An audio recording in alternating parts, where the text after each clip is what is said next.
मला वाटतं महाराष्ट्रामध्ये एकमेव आमदार सदम असेल की जाखडी नृत्याला जिवंत ठेवण्याचं काम मागच्या 35 वर्षामध्ये मी केलं आहे.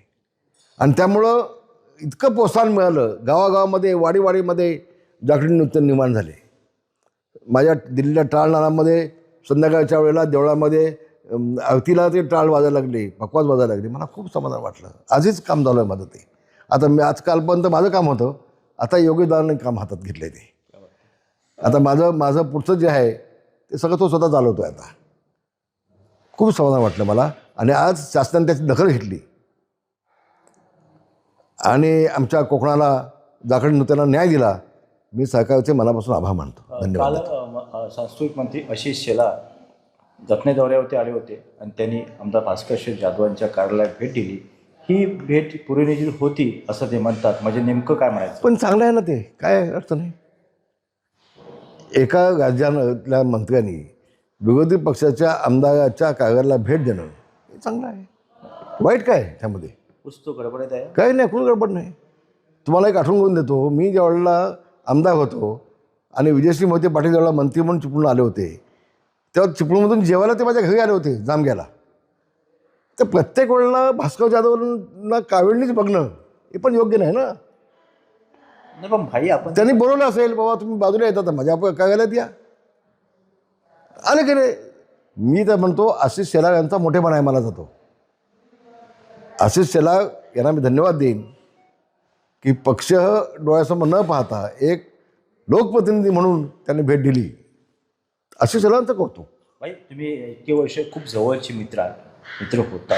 राजकारणावर सुद्धा तुम्ही आणलं भास्कर शेठ जाधवांना आणि अजूनपर्यंत 4 ते 5 अधिवेशन झाले. भाई 4 ते 5 अधिवेशन झाले, अजून मला विरोधी पक्ष नेत्यापद दिले गेले नाही. मग भास्कर शेठ कुठेतरी नाराज दिसून येतात. काय सांगा भाई?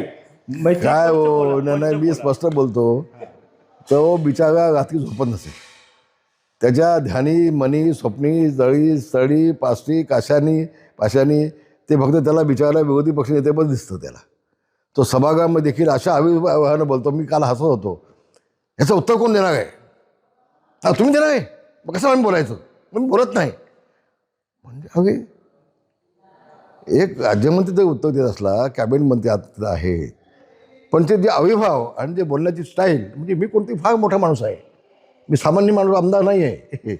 आणि मग तुम्ही काय होतं त्याला माझ्या याला, मग मी काय बोलायचं? काय मला गरज नाही बोलायची?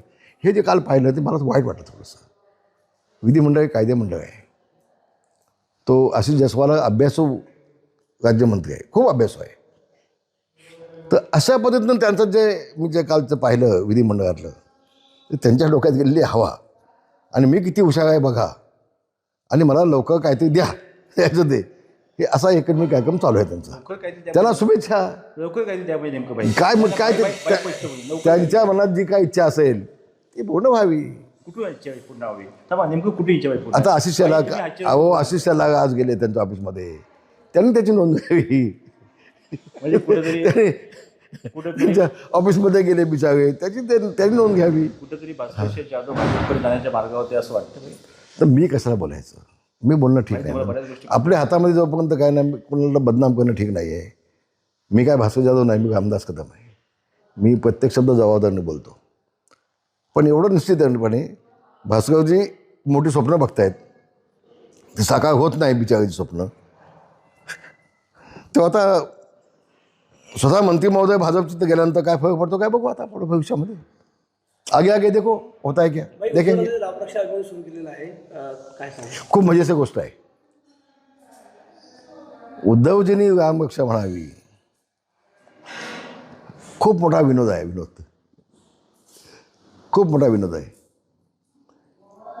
जे उद्धवजी काँग्रेससोबत गेले, जे उद्धवजी सोनिया गांधीसोबत गेले, ज्या राहुल गांधींना तो आदित्य ठाकरे मिठ्या मारतोय रस्त्यामध्ये, त्यांनी आता हिंदुत्वाचं बाबत बोलावं, हे हास्यास्पद आहे ना. लोकांना कळतं हो सगळ्या गोष्टी. आता लोक काय तेवढे दुधकुळे झाले नाहीत ना. काहीतरी आता आपल्या हातात हवं आहे म्हणून आपल्याला चला उतरायचं मैदानामध्ये. मी अजून जिवंत आहे, मी अजून वाचनांना मेलेलं नाही, हे उष्ण अवसर आणून दाखवण्याचं काम मी त्यांनी जे केलं आहे ते लोकांना कळतंय. सगळ्यांना कळतंय असं मला वाटतं.